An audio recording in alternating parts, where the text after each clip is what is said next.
শিকড়বিহীন বৃক্ষের মতো স্বর্ণলতা আগাছাই বলা চলে জীবন। এক কথায় বস্তা মতো সার্টিফিকেট নিয়ে এই অফিস থেকে সেই অফিস ঘুরে বেড়াই, রক্ত রোধে অজানা আতঙ্ক বাসা বাঁধে মনে, মনে করিয়ে বেড়াই আমি বেকার। ধন্যবাদ দিগু বিচারক মণ্ডলী, ধন্যবাদ সবাইকে। আমাদের আজকের বিতর্কের বিষয় নির্ধারিত হয়েছে অনিয়ন্ত্রিত উচ্চশিক্ষা বেকার সমস্যা বৃদ্ধির মূল কারণ। পক্ষে অবস্থান করছি। শুরুতেই সংগ্রহের ক্ষেত্রে যে সকল শব্দগুলোকে প্রাধান্য দিচ্ছি, অনিয়ন্ত্রিত উচ্চশিক্ষা বেকার সমস্যা এবং মূল কারণ।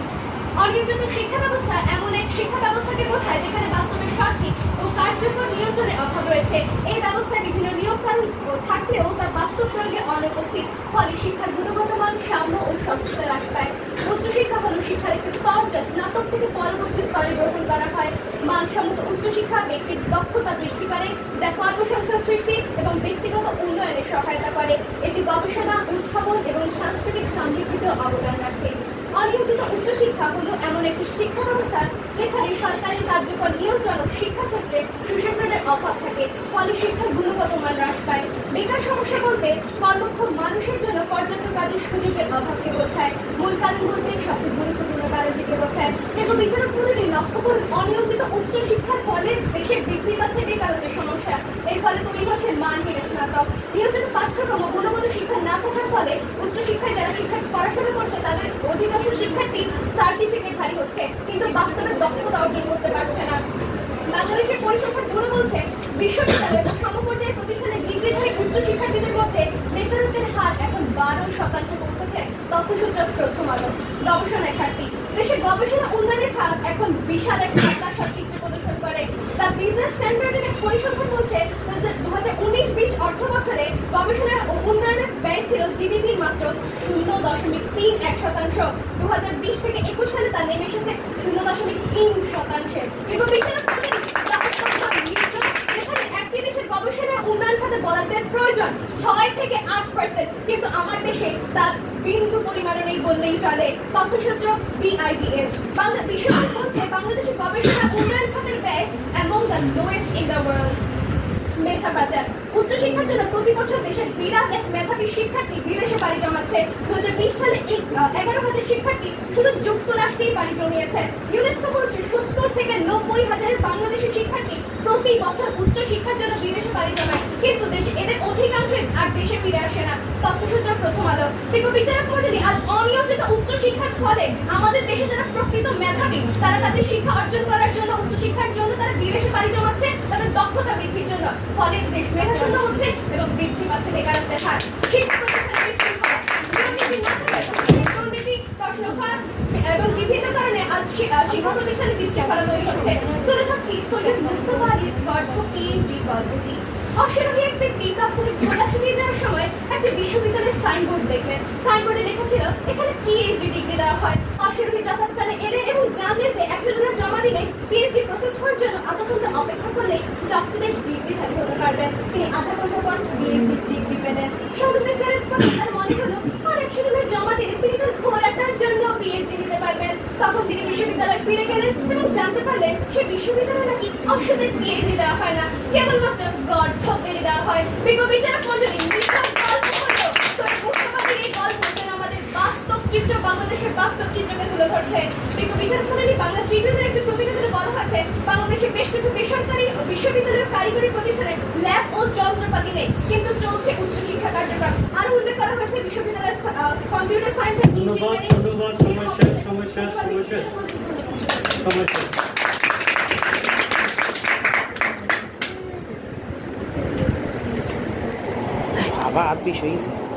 এবার আসবে আমার বিপক্ষের প্রথম বন্ধু নূরের জান্নাত তানহা। আমার সমস্যাগুলো হচ্ছে, প্রথম টাকাটা তুলে দেব সেই দুজোড়া হাতের কাছে, যে হাত শৈশবের অভাব অনটনের দিকগুলোতে শুধু দিয়ে গেছে কিছু না আছে। এই একটি বাক্যে যেন লুকিয়ে থাকে হাজারো তরুণের না বলা স্বপ্ন, অব্যক্ত আবেগ। কিন্তু আজকের নির্মম বাস্তবতায় যে হারে দিন দিন বেকারত্ব বৃদ্ধি পাচ্ছে, তা যেন সেই আবেগগুলোকে মাটি চাপা দিয়ে দিচ্ছে। আজকের এই বিতর্কের মহামঞ্চে কথা বলার সুযোগ করে দেওয়ার জন্য আজকের বিতর্কের বিষয় নির্ধারিত হয়েছে অনিয়ন্ত্রিত উচ্চশিক্ষা বেকার সমস্যা বৃদ্ধির মূল কারণ। বিপক্ষে উচ্চারণ করছি। কেন করছি? কারণ বাংলাদেশের আর্থ সামাজিক প্রেক্ষাপটে বেকার সমস্যা দূরীকরণে অনেক বাধা আছে। আমরা যদি সকল বাধাকে সমান গুরুত্ব না দিয়ে শুধুমাত্র একটি বাধা অর্থাৎ অনিয়ন্ত্রিত শিক্ষা ব্যবস্থাকে মূল কারণ হিসেবে আখ্যায়িত করি, তাহলে আমাদের দেশের উচ্চ শিক্ষা ব্যবস্থা কেবল বেকার তৈরির কারখানায় থেকে যাবে, মানব সম্পদ আর হবে না। আমার দলের প্রথম বক্তা হিসেবে আমি বিষয়টি সংজ্ঞায়ন করে যাচ্ছি। আমার দলের দ্বিতীয় এবং তৃতীয় বক্তা এসে যথাযথ যুক্তি এবং তথ্য দিয়ে এটাই প্রমাণ করে দিয়ে যাবেন যে অনিয়ন্ত্রিত উচ্চশিক্ষা বেকার সমস্যা বৃদ্ধির মূল কারণ নয়। সংজ্ঞায়নের ক্ষেত্রে যে বিষয়গুলো দাবি রাখে, উচ্চশিক্ষা, অনিয়ন্ত্রিত উচ্চশিক্ষা, বেকার সমস্যা মূল কারণ। মাননীয় সভাপতি, শেষ থেকে শুরু করছি। উইকিপিডিয়ার তথ্য মতে কোনো শিক্ষা ব্যবস্থায় উচ্চ মাধ্যমিক স্তরের উপরের স্তরে অবস্থিত বিভিন্ন শিক্ষা প্রতিষ্ঠান যে বিভিন্ন ধরনের শিক্ষা প্রদান করে এবং ওইসব শিক্ষাক্রমের পরিসমাপ্তিকালে যে বিশেষ উপাধি বা সনদ প্রদান করা হয় তাকে বলা হয় উচ্চশিক্ষা। এক কথায় উচ্চশিক্ষা হলো শিক্ষার উচ্চতর স্তর এবং এটি বিশেষায়িত জ্ঞান ও দক্ষতা অর্জনের সুযোগ করে দেয়। অনিয়ন্ত্রিত উচ্চশিক্ষা বলতে সেই শিক্ষা ব্যবস্থাকে বোঝায় যেখানে শিক্ষার মান, পাঠ্যক্রম এবং মূল্যায়নের ক্ষেত্রে সুনির্দিষ্ট কোনো নিয়ম বা কাঠামো থাকে না। এই ধরনের শিক্ষা ব্যবস্থায় শিক্ষার্থীরা তাদের আগ্রহ ও পছন্দ অনুযায়ী যে কোনো বিষয়ে জ্ঞান অর্জন করতে পারে, তবে এর কোনো আনুষ্ঠানিক স্বীকৃতি বা সনদ নাও থাকতে পারে। বেকারত্ব সমস্যা হলো একটি সামাজিক ও অর্থনৈতিক অবস্থা যেখানে একজন কর্মক্ষম ও কর্ম ইচ্ছুক ব্যক্তি কর্মসংস্থান খুঁজে পায় না এবং অর্থ উপার্জনের সুযোগ থেকে বঞ্চিত হয়। এটি ব্যক্তি, পরিবার এবং দেশের সামগ্রিক উন্নয়নে বাধা সৃষ্টি করে। মূল কারণ হলো কোনো সমস্যা বা পরিস্থিতির ভিত্তিপ্রস্তর বা প্রধান কারণ, অর্থাৎ একাধিক কারণের মধ্যে যে কারণটি মুখ্য তাকে বলা হয় মূল কারণ। তবে প্রশ্ন হলো এক্ষেত্রে আমরা কাকে মূল কারণ হিসেবে দায়ী করব? শুধুমাত্র অনিয়ন্ত্রিত উচ্চশিক্ষাকে? সম্মানিত বিচারক মণ্ডলী, আমার বিপক্ষ দলের প্রথম বক্তা বলে দিয়েছেন দেশের দক্ষ জনশক্তি বিদেশে পাড়ি জমাচ্ছে, কারণ তাহলে আমি তাকে বলতে চাই তারা বিদেশে পাড়ি জমাচ্ছে কারণ দেশের প্রয়োজনীয় কর্মসংস্থান নেই। মাননীয় সভাপতি, আমরা অস্বীকার করছি না অনিয়ন্ত্রিত উচ্চশিক্ষা বেকার সমস্যার একটি কারণ হতে পারে, তবে সেটি মুখ্য বা প্রধান কারণ নয়। মূল কারণ হলো সেটি যা বাদ দিলে সমস্যার একটি বড় অংশ সমাধান হয়ে যেত। কিন্তু বাস্তব চিত্র বলছে বেকারত্ব একটি বহুমাত্রিক সমস্যা যার শেকড় অনেক গভীর। চাকরির বাজারে নতুন কর্মসংস্থান তৈরি না হওয়া, কারিগরি দক্ষতার অভাব, শিল্পায়নের ধীর গতি, দুর্নীতি, রাজনৈতিক অস্থিরতা, স্বজনপ্রীতি, উদ্যোক্তা হওয়ার পর্যাপ্ত সুযোগ ও সহায়তা না থাকা, প্রযুক্তির প্রসার, এইসব মিলে বেকার সমস্যার প্রকৃত কারণ তৈরি হয়েছে। কিন্তু কর্মহীন এমন অনেক মানুষ রয়েছে, কিন্তু অনেক সময় দেখা যায় তারা বেকার নয় বরং শিক্ষিত অদক্ষ। এই অদক্ষতার দায় কেবল অনিয়ন্ত্রিত ভর্তি নয় বরং কার্যকর শিক্ষানীতির অভাব, প্রশিক্ষণের ঘাটতি এবং বাস্তবমুখী পাঠ্যক্রমের অভাবেরও। 2019 সালের বিশ্বব্যাংক রিপোর্ট অনুযায়ী বাংলাদেশে প্রতি বছর প্রায় 20 লাখ কর্মক্ষম মানুষ শ্রমবাজারে প্রবেশ করে, কিন্তু নতুন চাকরির সৃষ্টি হয় মাত্র 12 থেকে 13 লাখ। এই ঘাটতি থেকে বেকারত্ব জন্ম নেয়। শুধু উচ্চশিক্ষিত নয়, কারিগরি শিক্ষাপ্রাপ্ত বা মাধ্যমিক পাশ এতে ভুক্তভোগী। 2017 সালের এক জরিপে দেখা গেছে বাংলাদেশের তৈরি পোশাক শিল্পে প্রায় 25% কারিগরি দক্ষ কর্মী বিদেশ থেকে আনা হয়, কারণ দেশীয় কর্মীদের। ধন্যবাদ। সময় শেষ।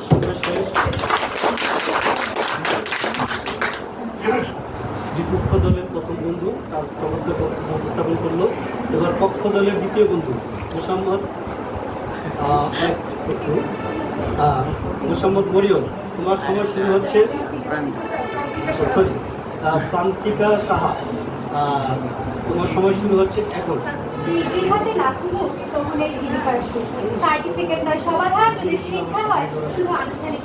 সবার বিচারক মণ্ডলী, এই অনিয়ন্ত্রিত উচ্চশিক্ষা ব্যবস্থায় আজ আমাদের তরুণরা ছেড়ে দিচ্ছে বেকারত্বের দুর্বিষহ অন্ধকারে। ধন্যবাদ বিচারক মণ্ডলী, আপনি কিছু বলার সুযোগ প্রদানের জন্য। বিতর্ক চলছে এবং আজকের বিতর্কের বিষয়ে নির্ধারণ করা হয়েছে অনিয়ন্ত্রিত উচ্চশিক্ষা বেকার সমস্যা বৃদ্ধির মূল কারণ। অন্তত যুক্তিসঙ্গত কারণেই আমি এবং আমার দল বিষয়টির পক্ষে অবস্থান করছি। ইতিমধ্যে আমাদের প্রথম বক্তা বিষয়টিকে সুসংজ্ঞায়িত করে দিয়েছেন। দলের দ্বিতীয় বক্তা হিসেবে আমি বেশ কিছু তথ্য যুক্তি বিশ্লেষণ এবং যুক্তি খণ্ডনের মাধ্যমে এটাই প্রমাণ করে দিয়ে যাব যে অনিয়ন্ত্রিত উচ্চশিক্ষাই বেকার সমস্যা বৃদ্ধির মূল কারণ। কারণ এর সভাপতি উচ্চশিক্ষার বিস্তার হচ্ছে ঠিকই, কিন্তু দক্ষতা তৈরি হচ্ছে না। দ্য ডেইলি স্টার 2023 সালে জানায় বাংলাদেশের 110টি প্রাইভেট বিশ্ববিদ্যালয়ের মধ্যে 30টির লাইসেন্স ঝুঁকিপূর্ণ। এই অবস্থা প্রমাণ করে যে উচ্চশিক্ষা আজ ব্যবসায়িক পর্যায়ে পরিণত হয়েছে। বেকারত্ব মাননীয় সভাপতি, আজকের উচ্চশিক্ষা ব্যবস্থায় কোনো বাস্তবমুখী শিক্ষা নেই। আজকের উচ্চশিক্ষা ব্যবস্থাগুলি তত্ত্বে করাটেও কিন্তু বাস্তবে শূন্য হাতে। অর্থাৎ উচ্চশিক্ষা ব্যবস্থা দরকারি কমিউনিকেশন, প্রবলেম ডিজিটাল স্কিল কিংবা টিম ওয়ার্ক শেখানো হয় না। ব্যাংকবেস 2022 বলছে বাংলাদেশের মোট শিক্ষার্থীদের মধ্যে কারিগরি শিক্ষায় শিক্ষিত মাত্র 16% এবং বাকি সব উচ্চশিক্ষায়। এই চাহিদা ভিত্তিক শিক্ষা ব্যবস্থা গড়ে না ওঠায় অর্থনীতিতে মেলে না কোনো উপযুক্ত কর্মী, ফলে বৃদ্ধি পায় বেকারত্ব। ওয়ার্ল্ড ইকোনমিক ফোরাম 2020 বলছে 2025 সালের মধ্যে 85 মিলিয়ন চাকরি হারাবে এবং 95 মিলিয়ন নতুন চাকরি গড়ে উঠবে, অর্থাৎ পরিবর্তন অবসম্ভাবী। যে চাকরিগুলো নতুন গড়ে উঠবে তার অধিকাংশই হবে প্রযুক্তি নির্ভর, শিল্প নির্ভর। তাই শিক্ষা যদি প্রযুক্তি নির্ভর এবং শিল্প নির্ভর না হয় চাকরি বাজারে স্থান পাওয়া অসম্ভব। ঢাকা চেম্বার অফ কমার্সের DCCI রিপোর্ট বলছে 68% নিয়োগদাতা মনে করেন বিশ্ববিদ্যালয়ের শিক্ষার্থীরা আমাদের শিল্প খাতে কাজের জন্য প্রস্তুত নয়। ইউনেস্কো ইনোভেশন ইন্ডেক্স অংশগ্রহণ দক্ষিণ এশিয়ার মধ্যে সর্বনিম্ন। প্রতি বছর বিশ্ববিদ্যালয় থেকে বের হয় 5 লক্ষ শিক্ষার্থী, কিন্তু তাদের মধ্যে উদ্যোক্তা হয় মাত্র 2%। কারণ তারা শেখে কেবল পাস করতে, চাকরি চাইলে, কিন্তু শেখে না চাকরি দিতে।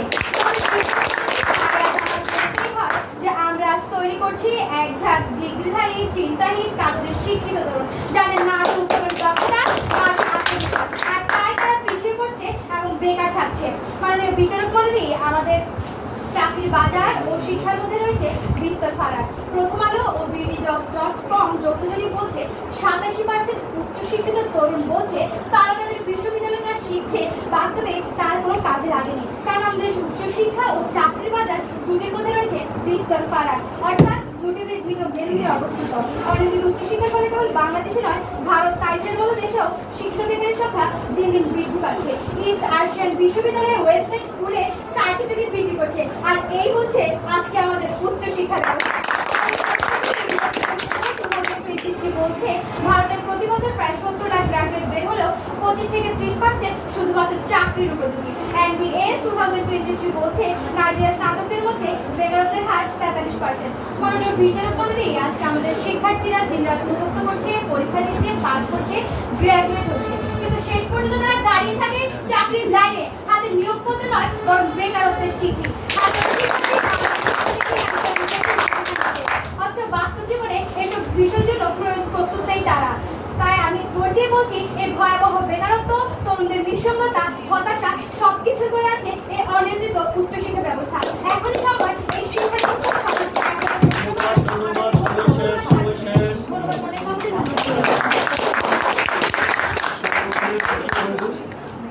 এবার আসবে বিপক্ষ দলের একটু এক করেও এবার আসবে বিপক্ষ দলের দ্বিতীয় বন্ধু মোসাম্মদ মরিয়ম। তোমার সময় শুরু হচ্ছে এখন। আবৃত্তি শুনলাম, শ্রুতিমধুর কথা শুনলাম, এখন না হয় বিতর্ক শুনি। ধন্যবাদ মাননীয় সভাপতি, আমার কিছু বলার সুযোগ করে দিয়েছে। এবং আজকে আমাদের বিতর্কের বিষয় নির্ধারিত হয়েছে অনিয়ন্ত্রিত শিক্ষা বেকার সংস্কারের বিপক্ষে বলছি। প্রতিপক্ষ, আপনি হয়তো বা সেই যুবকদের দেখেননি যাদের যোগ্যতা থাকার পরেও বাবা মা বাপ দাদার ক্ষমতার অভাবে চাকরি পায়নি, যারা চাকরি পাচ্ছে না কর্মসংস্থানের অভাবে, আবার নিজে যখন কর্মসংস্থান তৈরি করার চেষ্টা করছে তখন পাচ্ছে সমাজ থেকে বাধা। তাই প্রতিপক্ষ, আপনারা অনিয়ন্ত্রিত উচ্চশিক্ষাকে মূল কারণ হিসেবে চিহ্নিত করে গেলেন।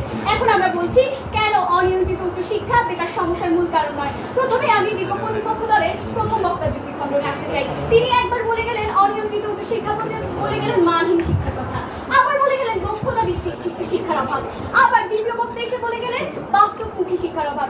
এখন প্রতিপক্ষ, আমরা কোনটাকে নিব? আশা করি এটার উত্তর দিয়ে আপনারা আপনাদের দলীয় অবস্থান প্রতিপক্ষ দলের দ্বিতীয় বক্তা উদ্যোক্তা হওয়ার কথা বলে গেলেন।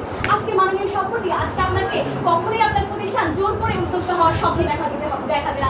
এই স্বপ্নটি আপনি নিজেই দেখবেন, আপনাকে নিজেকেই দেখতে হবে। এটি সম্পূর্ণই আপনার মানসিকতার উপর নির্ভরশীল। এটি কখনোই একটি নিয়ন্ত্রিত শিক্ষা প্রতিষ্ঠান আপনাকে জোর করবে না উদ্যোক্তা হওয়ার। মাননীয় ডিগ্রি থাকার পরেও আমরা কর্ম পাচ্ছি না।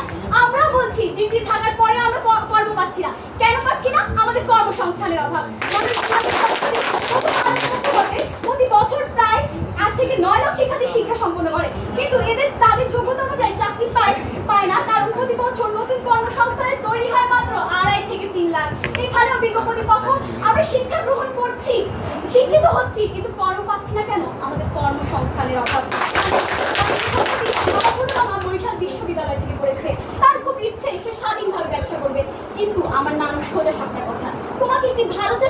করতেই হবে। এটি শুধুমাত্র আমার নানুর কথা নয়, এটি আজকে আমার আবহমান বাংলার প্রতিটি ঘরের প্রতিটি মায়ের কথা। এরকম আমাদেরকে ইনোর নৈরের দিকে ধাবিত করে এবং বেকারত্ব বৃদ্ধি করে, যা একটি অন্যতম মূল কারণ। কেবিএর রিপোর্ট অনুযায়ী সরকারি চাকরির ক্ষেত্রে ঘুষ ও প্রভাবশালীদের সুপারিশ ছাড়া চাকরি পাওয়া অত্যন্ত কঠিন, এমন ধারণা ৭২% তরুণের। এছাড়া বাংলাদেশ ব্যুরো অব স্ট্যাটিস্টিক্সের তথ্য মতে দেশে ৮.৬ লাখ শিক্ষার্থী বেকার। এর মধ্যে অধিকাংশের অভিযোগ নিয়োগে দুর্নীতি ও ঘুষ ও রাজনৈতিক সংযোগের অভাব তাদের চাকরি না পাওয়ার একটি অন্যতম কারণ। মাননীয় সভাপতি, যার ফলাফল আমরা দেখতেই পাচ্ছি, অনেকে যোগ্য হওয়ার পরেও চাকরি পাচ্ছে না, যার দায় সম্পূর্ণ দেশে চলমান দুর্নীতি এবং রাজনৈতিক অস্থিতিশীলতার। যদি শুধুমাত্র অনিয়ন্ত্রিত উচ্চ শিক্ষাকেই প্রাধান্য দেওয়া হয়, তাহলে অন্য সমস্যাগুলো আরো বৃদ্ধি পাবে। আমাদের দেশ থেকে বেকারত্ব তো যাবেই না, বড় আরো বেশি শিকড় গেড়ে বসবে। টাকার অভাবে মেয়েকে স্কুল থেকে ছাড়িয়ে এনেছে, বাবাকে পাঠিয়েছেন বৃদ্ধাশ্রমে, সপরিবারের শহর ছেড়ে পাড়ি জমিয়েছেন গ্রামে। মাননীয় সভাপতি, বলছিলাম 2020 সালের সেই করোনাকালীন সময়ের কথা, যখন বাংলাদেশের 2 কোটি মানুষ চাকরি হারিয়ে বসেছিল পথে, এবং সেই বেকারত্বের বোঝা এখনো বইছে আমার সোনার বাংলা। অর্থনীতি এখনো হুমকির মুখে। ঠিক এই প্রেক্ষাপটে দাঁড়িয়ে প্রতিপক্ষ কোন উচ্চ শিক্ষার জাদু বলে আমার দেশকে বেকারত্বের হাত থেকে রক্ষা করবেন? আশা করি উত্তর দিয়ে যাবেন। করছি, একবিংশ শতাব্দীর এই তথ্য প্রযুক্তিতে নতুন নতুন কর্মসংস্থান তৈরি হচ্ছে, কিন্তু আমাদের শিক্ষিত সমাজের উচ্চ শিক্ষা সম্পন্ন করা 70 থেকে 75% শিক্ষার্থী তথ্য প্রযুক্তিতে জ্ঞানের সীমাবদ্ধতা রয়েছে। তথ্যশিল্পে প্রথম আলো। এখানে বিগত বিপক্ষ কারিগরি শিক্ষাই করে তাদেরকে তথ্য প্রযুক্তি জ্ঞানে উন্নীত হবে। এখানে আপনি কেন নিয়ন্ত্রিত তথ্যের মন্ত্রে তাদেরকে তথ্য প্রযুক্তিতে ভালো করবেন এবং আশা করি উত্তর দিয়ে যাবেন। মাননীয় সভাপতি, আমরা একবারও বলছি না অনিয়ন্ত্রিত উচ্চশিক্ষা বেকার সমস্যার একটি কারণ নয়, এটি একটি কারণ, কিন্তু কখনোই মূল কারণ নয়।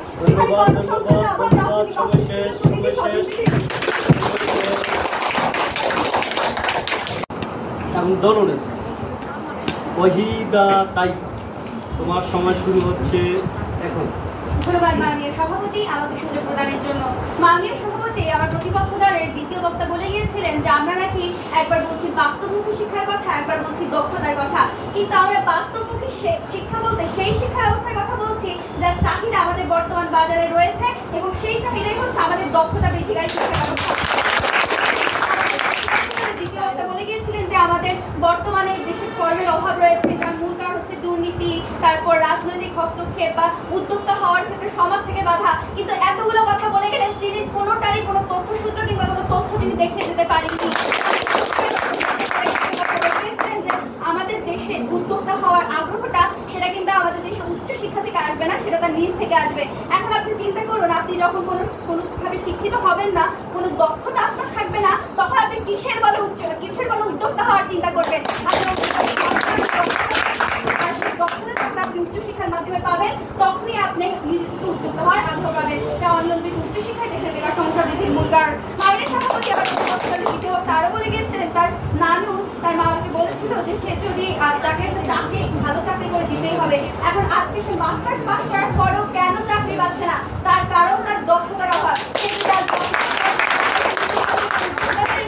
তিনি নিজেকে চাকরি না পেলেও তিনি সেটা উদ্যোক্তা হয়ে একটা ভালো আয় তার পরিবারের জন্য আনতে পারতেন। এর জন্য দায়ী আমাদের দেশে অনিয়ন্ত্রিত উচ্চশিক্ষা। মাননীয় সভাপতি আমার প্রতিপক্ষ দলের দ্বিতীয় বক্তা একবার বলে গিয়েছিলেন কর্মসংস্থানের অভাবে আমাদের দেশের বেকারত্ব বৃদ্ধির মূল কারণ। কিছুক্ষণ পর তিনি আবার বলে গিয়েছিলেন যেটি আমাদের দেশের অন্যতম মূল কারণ। আসলে তারা তাদের নিজের অবস্থা সম্পর্কে সুনিশ্চিত নন।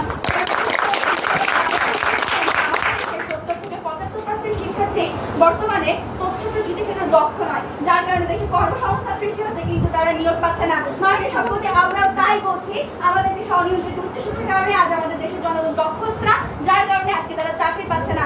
তার মাননীয় সভাপতি আমার প্রতিপক্ষ দলের দ্বিতীয় বক্তা আরো বলে গেছিলেন আমাদের করোনার সময় ঘরে যারা বসেছিল বেকার, তারা কেন তখন চাকরি পায়নি, তাদের এই সমস্যা আমরা কিভাবে উচ্চশিক্ষা দিয়ে দূর করবো? মাননীয় সভাপতি, আজ যদি তারা উচ্চশিক্ষা যথাযথভাবে দক্ষ হয়ে উঠতো, আজ যদি তাদের প্রযুক্তিগত জ্ঞান ও দক্ষতা থাকতো, তাহলে তারা ঘরে বসে তখনকার যে অনলাইনে বিভিন্ন রকমের কার্যক্রম ব্যবসা পরিচালনা।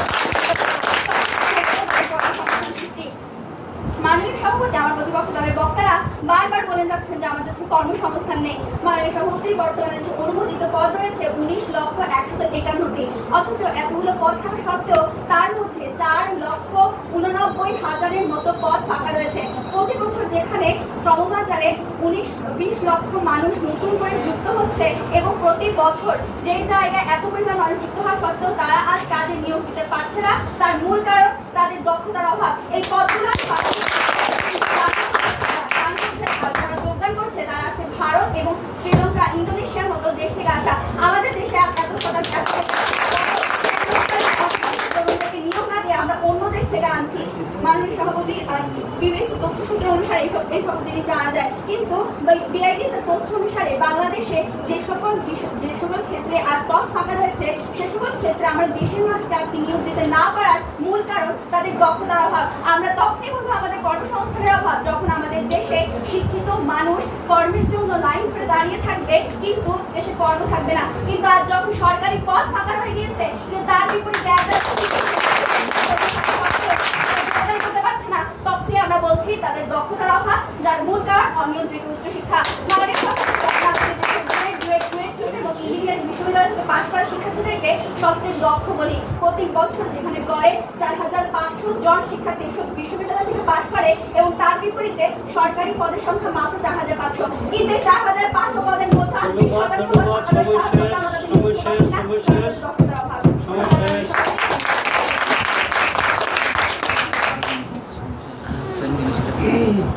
ধন্যবাদ। অত্যন্ত চমৎকারভাবে পক্ষ দলের তৃতীয় বক্তা এবং দলনেতা তার বক্তব্য উপস্থাপন করলেন।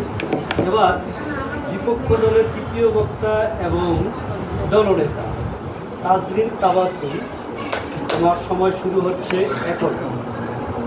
আমার স্বপ্ন আবার ভাঙতে দেখি এটি বিধাতার পরীক্ষা নেই। পুরুষ মানুষ দায়িত্বশীল হবে, আমি আমার ছায়া হবে কবে। আমার দেশে হাজারের মনের গোপন আর্তনা। ধন্যবাদ। প্রথমে আসি প্রতিপক্ষ থেকে। তিনি বলে গেলেন যে আমরা বলেছি কর্মসংস্থান হচ্ছে মূল কারণ, আবার বলেছি কর্মসংস্থান হচ্ছে অন্যতম মূল কারণ। আমরা একবারও বলিনি কর্মসংস্থান মূল কারণ, আমরা বলেছি কর্মসংস্থান অভাব, রাজনৈতিক অস্থিতিশীলতা সহ অনেক কারণ মিলে এটি একটি মূল কারণ হিসেবে প্রভাব ফেলছে, কিন্তু কখনোই অনিয়ন্ত্রিত উচ্চশিক্ষার মূল কারণ হিসেবে প্রভাব ফেলছে না। আপনারা আমাদের যুক্তিটি বুঝতেই পারবেন। বিশ্ববিদ্যালয়ের খালচালের কথা কিন্তু বুঝতে পারিনি কিভাবে এগুলো অনিয়ন্ত্রিত আমাদের দেশের বেকার সমস্যা বৃদ্ধিতে ভূমিকা রাখছে। আশা করছি উত্তর দিয়ে যাবে। মাননীয় সভাপতি, কারণ বারবার শিক্ষিত মানুষ আচ্ছা, বাংলাদেশ হলো কৃষি নির্ভর দেশ। এখানে এক ধরনের বেকারত্ব রয়েছে যাকে বলা হয় মৌসুমী বেকারত্ব। কৃষকেরা ধান কাটা বোনার পর বছরের বাকি সময় বেকার থাকে। এই যে এত সংখ্যক কৃষক বেকার থাকে তারা কিন্তু অশিক্ষিত। এখন কোন নিয়ন্ত্রিত উচ্চশিক্ষার মাধ্যমে আপনি তাদের বেকারত্ব হ্রাস করবে সেই কথা শুনে মনে হলো তারা ইংরেজদের মতো আমাদের দেশের জ্ঞানের অভ্যাসের দিকে যাচ্ছে, শুধুমাত্র চাকরির দিকে যাচ্ছে, কর্মসংস্থানের দিকে যাচ্ছে না। চাকরি নিয়ে কথা বলে গেলেন উদ্যোক্তা, কর্মসংস্থান সৃষ্টি নিয়ে কোনো কথা তাদের কাছে শুনতে পারেনি।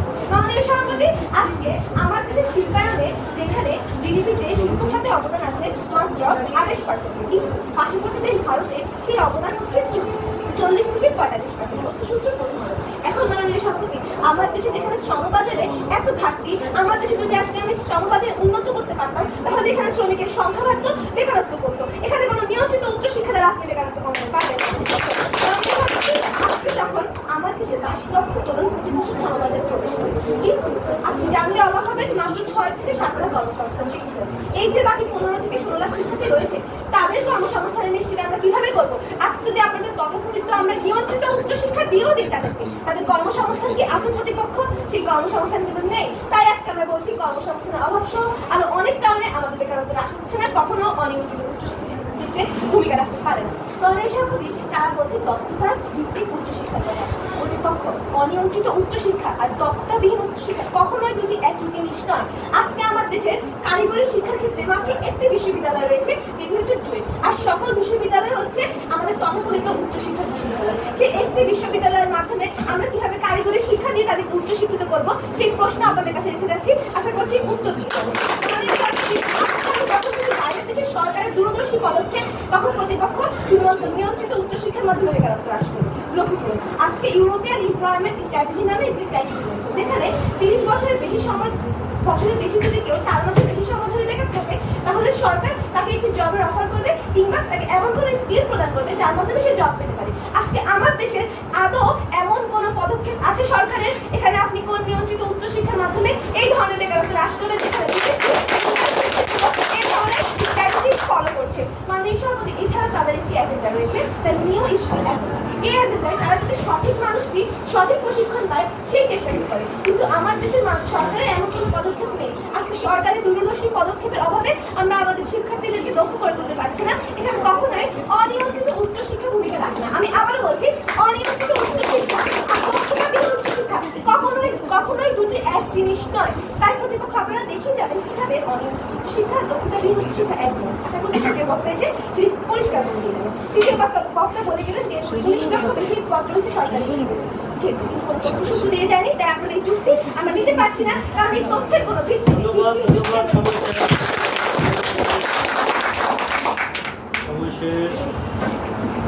ধন্যবাদ। বিপক্ষ দলের দলনেতা অত্যন্ত চমৎকারভাবে তার বক্তব্য উপস্থাপন করলেন।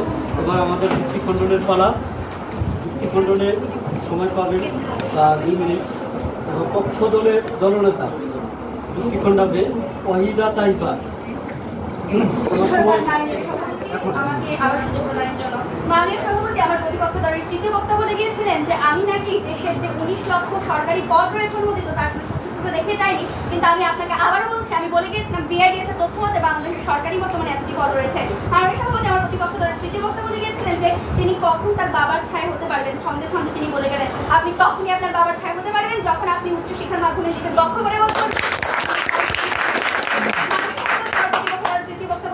চাকরি উদ্যোক্তা সৃষ্টি এগুলোর কথা বলছি, কিন্তু কর্মসংস্থানের কথা বলছি না।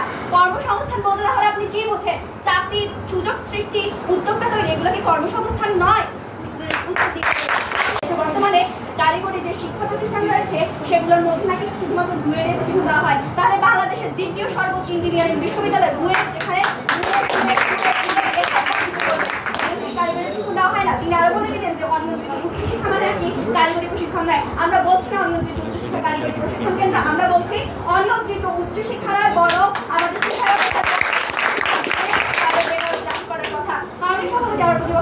আমাদের বলে গিয়েছিলেন যে দেশের শ্রমবাজার যদি উন্নত হতো তাহলে আমাদের দেশের বর্তমানে কর্মসংস্থান আমাদের বৃদ্ধি পেত। আমাদের পোশাক খাতে 3D প্রিন্টিং, ন্যানোটেকের মতো প্রযুক্তির কারণে ভবিষ্যতে ধারণা করা হচ্ছে যেখানে 50 লাখ শ্রমিক কাজ করে এদের অধিকাংশ পেশায় বিলুপ্ত হয়ে যাবে। তাদের আপনি কিভাবে দক্ষ করবেন? যখন আমাদের দেশে ইঞ্জিনিয়ারিং বিশ্ববিদ্যালয়ে পড়া শিক্ষার্থীগুলো দক্ষ হবে তখনই আপনি তারা দক্ষ করতে পারবেন, কিন্তু এটা ইঞ্জিনিয়ারিং বিশ্ববিদ্যালয় শিক্ষার্থী। ধন্যবাদ। সময় শেষ। ধন্যবাদ।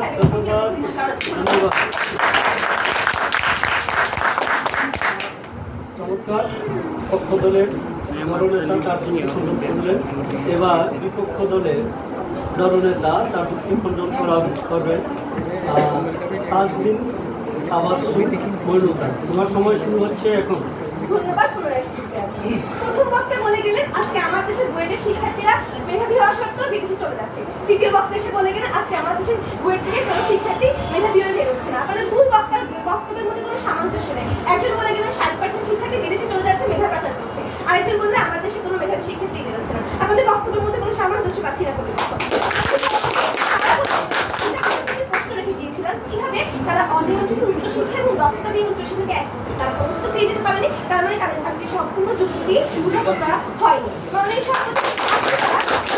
আমরা বলেছি যে আজকে আমার দেশের কারিগরি শিক্ষা প্রশিক্ষণ কেন্দ্র প্রশিক্ষণ বিশ্ববিদ্যালয় একটি। আজকে আমরা বলছি যে কারিগরি শিক্ষার্থীদের জন্য একটি মাত্র বিশ্ববিদ্যালয় রয়েছে। আমরা বলিনি যে কারিগরি শিক্ষা প্রশিক্ষণ কেন্দ্র বিশ্ববিদ্যালয় একটি। আমরা বলছি তাদের জন্য একটি বিশ্ববিদ্যালয় রয়েছে, সেটি হচ্ছে দুই। আপনারা আমাদের তথ্য দিয়ে বুঝতে পারেনি, না বুঝে আপনারা যুক্তি পালন।